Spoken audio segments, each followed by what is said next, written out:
Hello everyone and welcome back. Since we finished actually going full screen in our virtual machine, right now we can start getting ourselves familiar with the Linux environment. So right here I have already started up my Kali Linux. I will just log in right here. And what we're going to do right now is I will explain to you a little bit about what you see on the screen right now. This video is mostly for the beginners who have never used Linux, so if you do have some experience in Linux, feel free to skip this video, or basically these introductory videos where I simply just explain the environment, the tools that we're going to use, terminal, and so on and so on. But for those of you who have never used Linux and only used Windows, you will see some differences between this screen right here and this screen right here. Right here we are running Windows 10 and this is our Kali Linux environment. So first of all, in the left side of the screen we have some applications that come pre-installed in Kali Linux. Now the reason why we are using Kali Linux is because, for example, all of these tools do not come pre-installed on any other Linux and do not come pre-installed on Windows 10 or basically any Windows version that you have installed. That's why we're using the Kali Linux, so we can actually save ourselves some time, and we don't really have to install any of these tools. We can simply just use it to continue hacking, and these are all hacking tools. If you click right here on Show Applications, you will see all of the applications that you have installed. You can check right here to go to the second page, third page, and these are basically all of the tools that we will use for hacking purposes. If we were to, for example, do that all on Windows 10, we will need to install all of those programs on our Windows environment. Now, the first most important thing in Linux is the Linux terminal. Now, the Linux terminal will be the third icon right here. It might be in some different order on your screen, so just simply find this icon and click on it. It should say terminal, and it will open up a window similar to this. Now, this is a Linux terminal, and it is basically the same thing as command prompt in Windows. Now, in order to open up the command prompt in Windows, you can simply just type CMD in your search bar on Windows environment and click on the command prompt, and this is the actual command prompt for the Windows 10.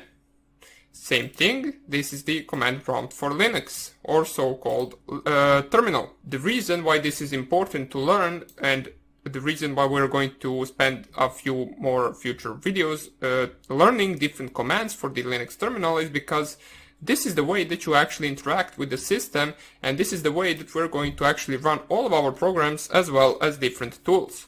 That's why you need to get familiarized with this terminal right here, and you need to know most of the actual basic commands used to, for example, create files, ping Google, delete files, navigate through different directories, run files, change permissions, and so on and so on. That's all that we will be learning for the Linux terminal, but feel free that you can actually search on your own and find out different stuff about terminal.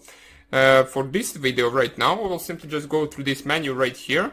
Under the file, you can simply just open new tab if you want to have two terminals in one. Or simply, if you just prefer these two screens right here, you can simply just right click on the desktop and go open terminal. What this will do is it will open this terminal in this actual environment or in this directory, which is currently the desktop directory. That's why right here we have /desktop. Because this terminal right here is open in the home directory or in the root directory, and we can simply just check that with the pwd command. Yeah, it is in the root directory. Now, don't worry about these commands for now. In the next videos, we will actually cover them all. And right here, this terminal is opened in the root/desktop directory, and we can check that by simply just typing pwd, and we can see that the path to this terminal is /root/desktop. Now, that is one thing that you can do. In the edit section right here, and if you go to the preferences, you can simply just change different things for the terminal. Edit preferences. Okay, so here it is. And right here you can change different things, such as, for example, the size of the terminal. As we can see, cell spacing, width, height, columns, rows.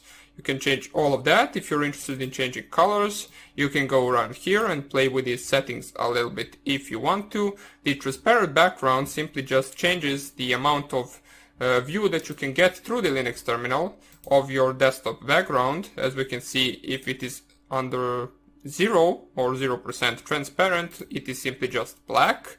And if we go all the way to here. It will be fully transparent and you will be able to see the image behind, but that is really not a good idea, since if you type, for example, something like ifconfig and you run around through the background, you will most likely notice that we cannot read anything right now since it is fully transparent. The letters are white and the background is white. That's why we will leave it to be, for example, this transparent, so you can read everything really well. Okay, so that is also something you can do.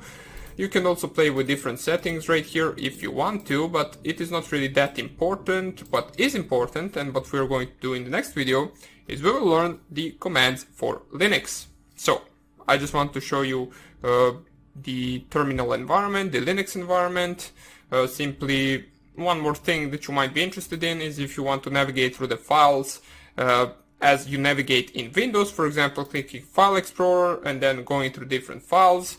You can simply just do that just by going right here on Files, and you simply just go, for example, to Documents or to Downloads or wherever you actually want to go. It doesn't matter. But soon enough you will see that this way of navigating through files in Linux is not really something that we're going to do.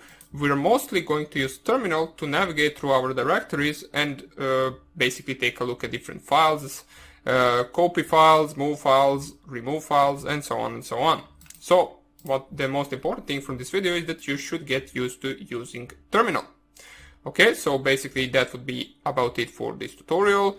I hope you enjoyed it, and let's start in the next tutorial with first Linux basics commands. Hope I see you there, and take care. Bye.